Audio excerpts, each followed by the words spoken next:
Yeah, and just to kind of I guess stay on the topic of Chicago politics, but a little bit broadly.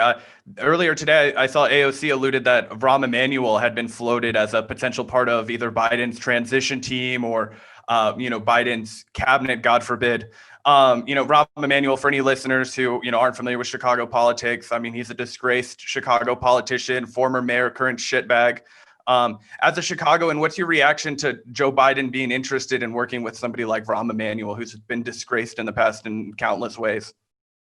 I think it just proves that you can't work with these fucking animals. You can't work with these democratic fucking pieces of shit.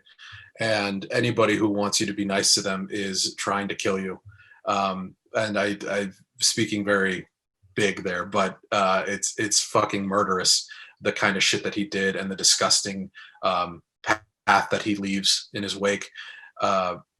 And it just shows that, you know, if the work wants to be done of pulling him to the left, if that is the work that people want to dedicate their lives to over the next 4 years, it's going to be a huge either uphill or just straight up losing battle. With the kind of people that he's surrounding himself with, the kind of people that even he kind of released his coronavirus plan and his COVID plan. There's nothing in there about there's nothing in there about sending out another check and helping people where they really fucking need it. So to get back to the Rahm point, though, he's an idiot. He's a fucking dumb person, an awful politician. I don't understand what the appeal of him would be whenever. Like, sorry, your finger got sliced off at an Arby's, you fucking moron. Like, fuck yourself.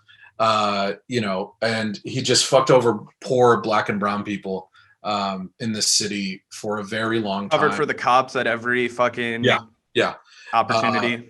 Just like take a moment to step back from that, right? Like, you have the greatest showing of American like people power in 60 years, something like that. Massive turnouts, these uprisings over the summer, all about police brutality, all about police violence. And who are the two people that you're going to put on your team is Kamala Harris and Rahm Emanuel, the two most disgusting like cops and cop friends ever.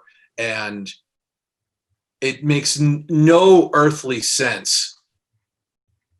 It might be a winning model. That's the most frustrating part. It might be okay because they have these friendships with the Obama years, or they have these ties back to the Clinton years, or Kamala, somehow glided through on this progressive policy or this progressive like pretending to be a pro Medicare for all when she had her spotlight, and then immediately getting out of the way for Joe Biden.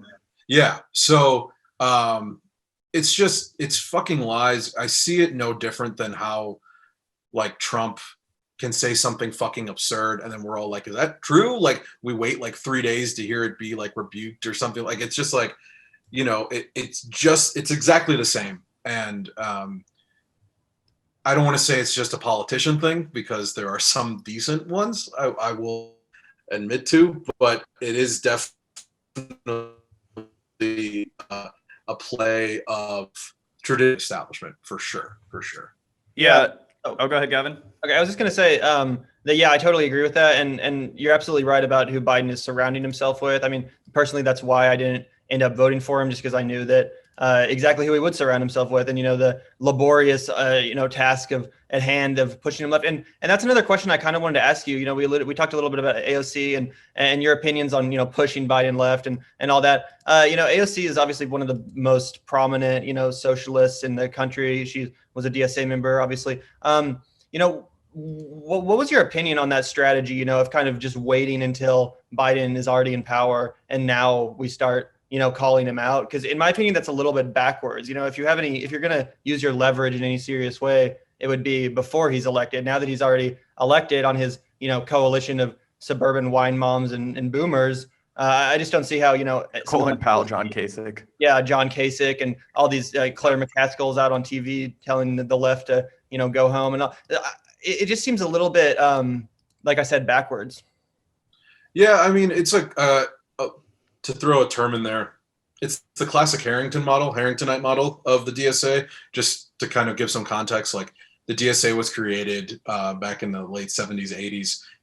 With the intention of like being an outside organization that pushed the Democratic Party to the left. This was Michael Harrington's intention. He kind of modeled it off of what was happening in European countries as well, that, you know, other European countries have leftist organizations that push parties to the left. That's kind of the hope. That is what the DSA was born out of. I'm not saying that's where the DSA is completely now. That is not what is the norm in a lot of ways. Some parts, yes, but other parts, no. So that's kind of a classic, like, Harringtonite model approach. And I can't speak to why she did it. I can't, you know, I don't know what would have compelled her to say that, because I am of the opinion that the Democratic Party did not win this race. The Democratic Party did not win this election. It was all the work that a bunch of outsides group did to help the Democratic Party.